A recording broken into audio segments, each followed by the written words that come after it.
My high school crush humiliated me, now he's asking for my help. Back in high school, I, 25F, had a huge crush on a guy named Ethan. He was charming, popular, and effortlessly confident. I was quiet, shy, and always in the background, so naturally, he barely noticed me. One day, I finally worked up the courage to confess. I wrote him a note, hands shaking, pouring my heart out, telling him exactly how I felt. He read it in front of his friends, laughed, and shoved it back at me. Wow, you're bold. But seriously? You think you're my type? I was mortified. My face burned, and for weeks, everyone at school teased me about it.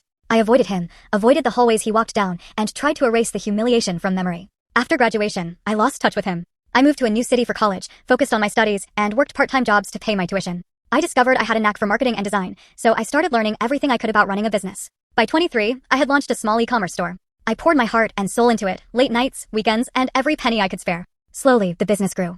I hired a few employees, built a loyal customer base, and gained recognition online. Meanwhile, Ethan stayed in our hometown, working a job he bragged about in high school. Then, 1 month ago, I got a LinkedIn message that made me freeze. Hey, it's Ethan. I heard about your business. Can you help me with a project? You're amazing at what you do. The same guy who humiliated me in front of the entire school, now begging me for help? I didn't respond immediately. I checked his profile. His business was failing, clients leaving bad reviews, social media full of complaints, and his so-called skills clearly weren't enough to keep it afloat. After a few days, I replied, sure. But first, do you remember laughing at me in high school? Because I do. I hope you've learned something since then.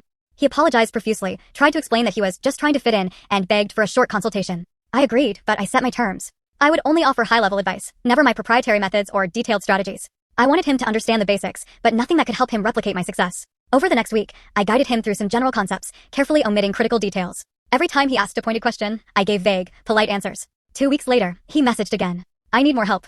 I'm losing clients, and I don't know what to do. I stared at the screen, smiling. The same boy who laughed at me, humiliated me, and made me feel worthless, was now desperate and clueless. I typed one sentence. You know what? I think it's better if you figure it out on your own. Maybe it'll teach you to respect people instead of humiliating them. I blocked him. Now, my business is thriving. I hire employees, mentor young entrepreneurs, and expand my brand every month.